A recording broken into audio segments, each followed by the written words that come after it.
Don't be rude. You are fake news. And we had the most beautiful piece of chocolate cake that you've ever seen. Does that make sense?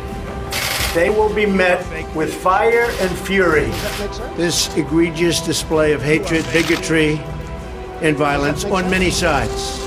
On many sides. We will have no choice but to totally destroy North Korea. It's got to be in tip-top shape. He is a sick puppy.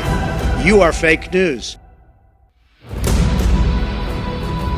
Bonjour et bienvenue dans Trump 2020, le podcast hebdomadaire TTSO Slate IFRI qui décrypte la campagne présidentielle américaine. Bonjour Laurence. Bonjour Romain.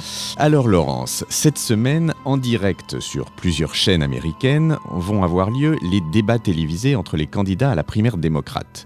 Il y en aura deux, ils se dérouleront le 26 et le 27 juin depuis Miami en Floride.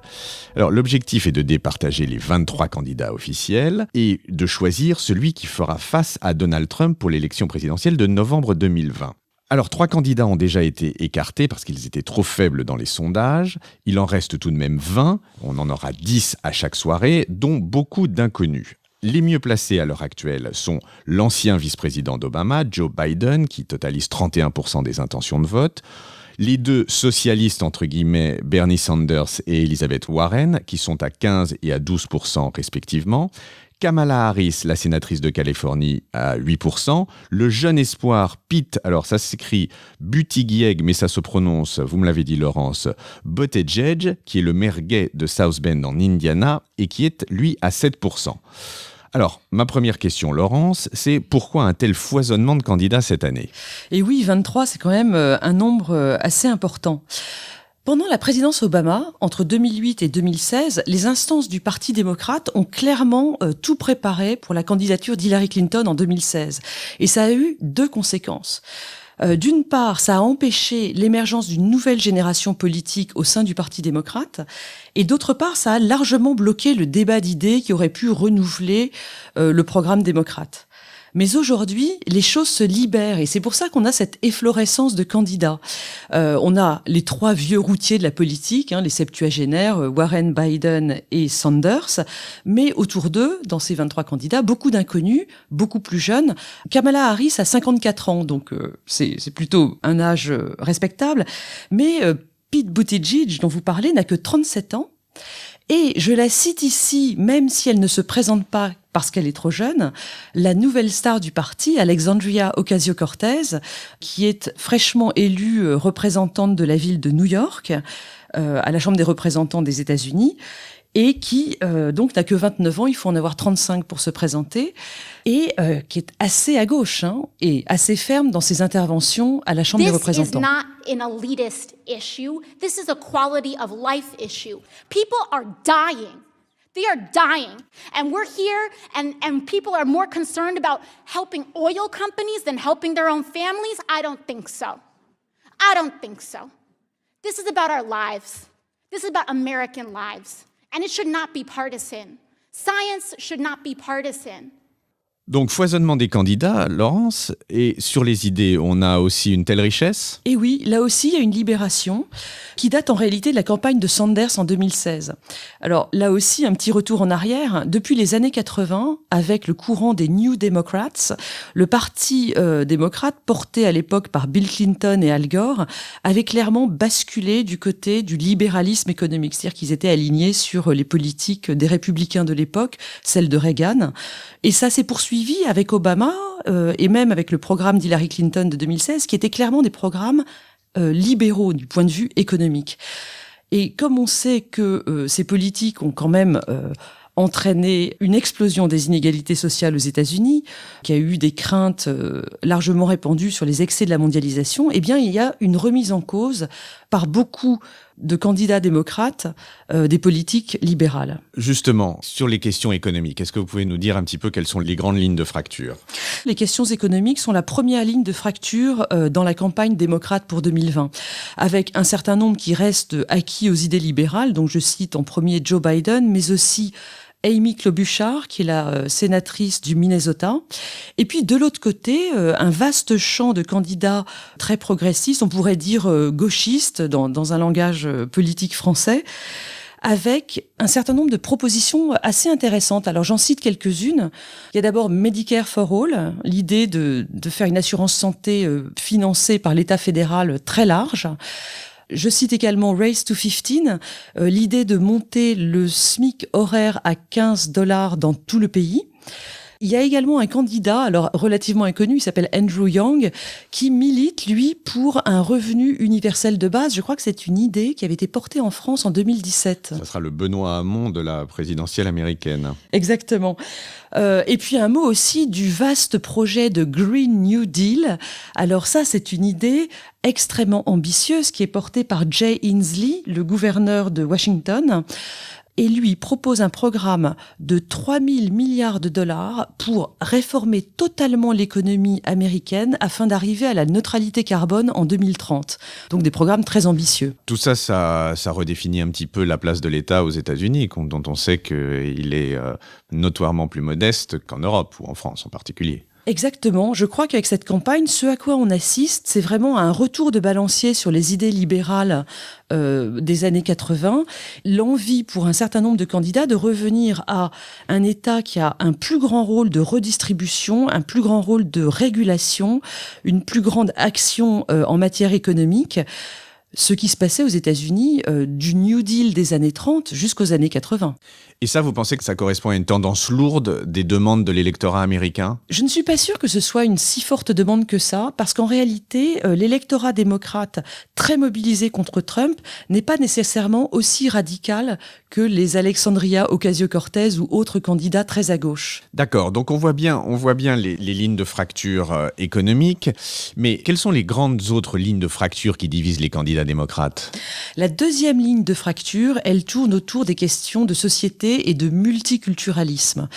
C'est l'idée défendue par certains candidats, mais justement pas tous, que la société américaine doit être envisagée comme une mosaïque de groupes qu'il faut défendre. Alors évidemment, il y a les groupes ethniques, les Africains américains, les Latinos, mais aussi les groupes qui ont des identités sexuelles alternatives. On va dire, bon, on pourrait mettre les femmes dedans, c'est vrai que c'est un groupe victime de bien des manières, comme le mouvement MeToo l'a montré.